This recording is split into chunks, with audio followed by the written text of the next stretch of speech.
Hello everyone, my name is Gustav Guantlett. I work with the Westside Federation of Senior and Supportive Housing.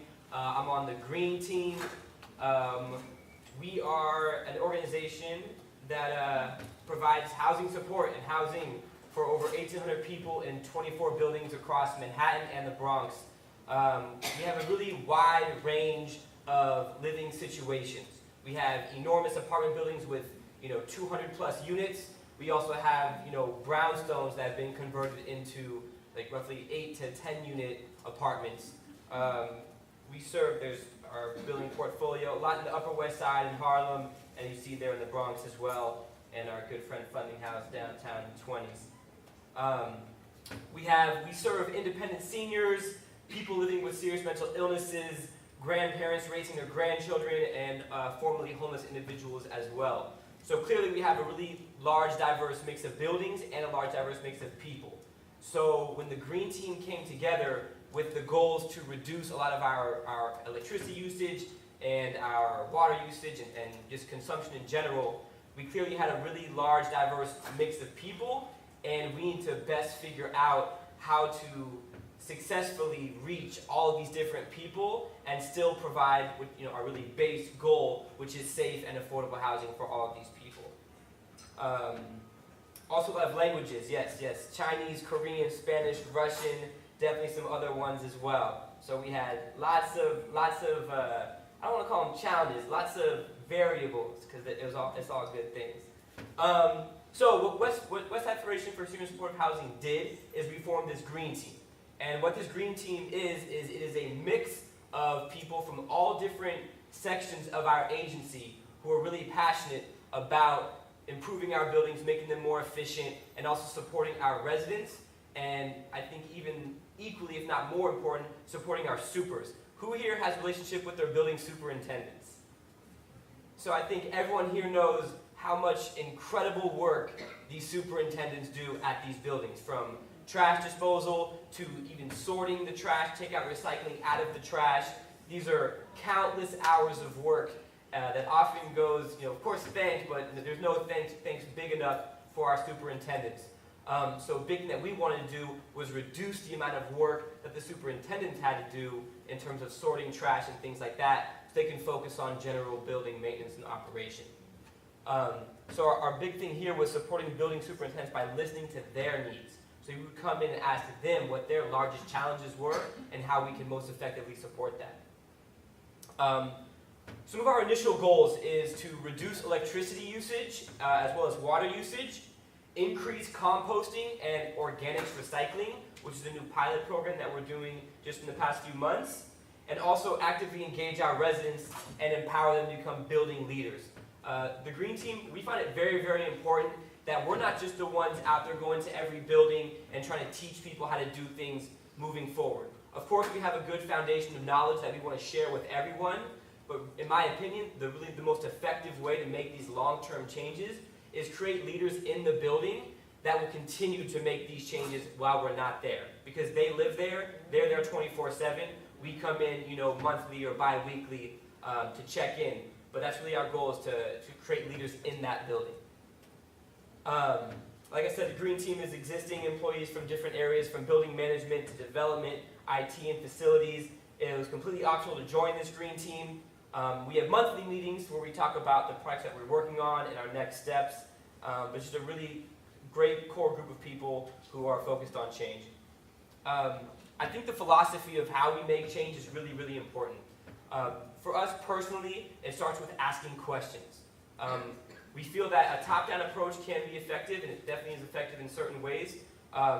We also found it's very helpful to go in, ask superintendents, ask building residents, what are challenges? What are things you're going through in your daily lives, and how can we create a program that can really coincide with what you're already doing, but help make these improvements in reducing energy and reducing consumption. Incredibly, number one, most important is the emphasis on talking with and not talking to. Just as an organization, one thing that I really love about Westside Federation is the idea of this family feel. Of course, we're providing, amazing housing and support for a lot of people, but it still feels like a family atmosphere. And I think that a lot of positive change can be made when the people that you're working with feel that you have love for them as well. So we really focus on that, and I think that starts with talking with and not talking to. And then lastly, we find it's very effective to share information in a creative way and engage the community of residents, as opposed to simply just talking to them, creating new programming. We have some creative ways, of which I'll show you in a couple seconds. So our first project, recycling, right? Recycling is crazy. New York City, we have so much waste every day. We all see it walking down the block every day. We see a mountain of black trash bags, a mountain of clear recycling bins, or recycling bags, and a lot of recycling is still found within these trash bags. So this is recycling that could be repurposed, but is instead going into landfills that will never be used and just fill it up. So the first step we did was clearly marking bins, right? Going into all of our floors of our units, having clear green for paper, blue for metal and plastic, and black for trash.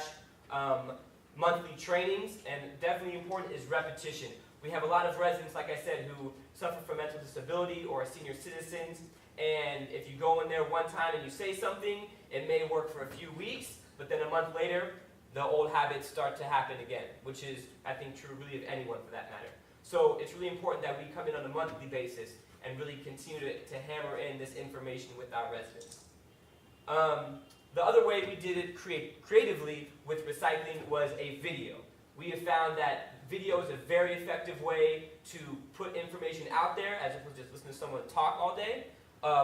Many of our buildings also have monitors in their lobby. So now these videos run on repeat in the lobby monitor. So while residents walk in the building, they see this video featuring some of the residents of that building, and they get to learn something about recycling. So I'm going to show you just a clip of the recycling video, and then I've got another Oscar award-winning film in a couple of minutes. 2 seconds. Alright, I'm going to cut that right there.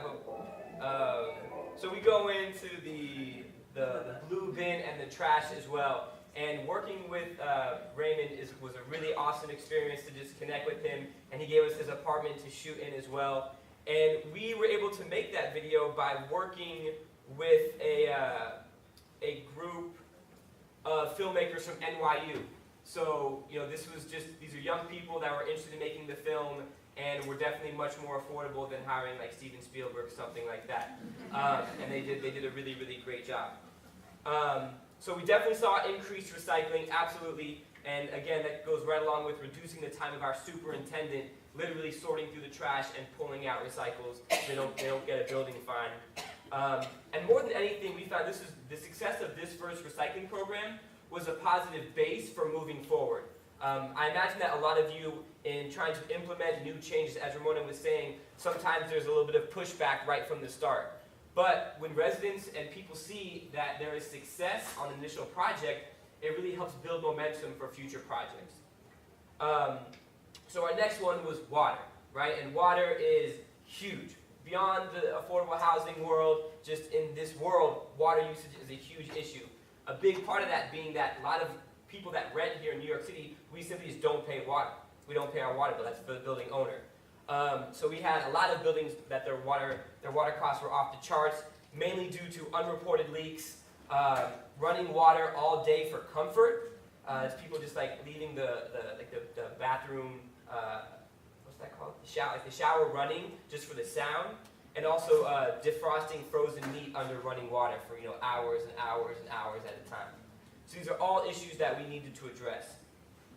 So of course, trains was a big part of that, right? Also some physical changes, so low flow toilets being installed, leak detection in toilets, and then training the residents on the importance of calling the superintendent right when you hear or see a leak in your toilet.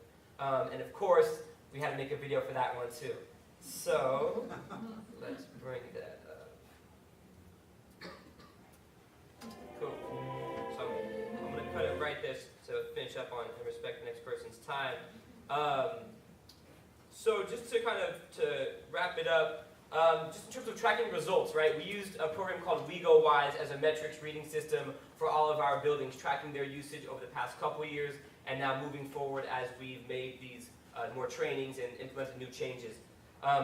In general, in terms of results, we've seen our electricity costs reduced by 15%, which is about $70,000 in savings. One of our buildings actually even cut their water use in half in 1 year, saving $50,000. So these are directly, these $1,000 we spend on these videos and the trainings and just the support that we offer really does make substantial changes to our bottom line as well. I'll make a quick note on our last product, which is organics recycling. We have 6 of our buildings participating in the Department of Sanitation's organics recycling. Organics recycling is all food. So this isn't just composting. This is cooked food, non-cooked food, meat, dairy. The Department of Sanitation, through a program with Grow NYC, is now collecting this in 6 of our buildings 3 times a week. So we have all these full-service kitchens making meals for hundreds of people every day, and all leftover food is no longer being thrown in the trash. It is completely being taken out of a different stream, used for composting, which will then be brought back into the city for plantings here at the parks and things like that. Just to wrap it up, the biggest thing that we find is effective is finding creative and engaging strategies to spread new information, and of course forming partnerships with other great agencies like Grow NYC and LIST to serve as pilot projects for new programs. Much love for your time. Thank you very much.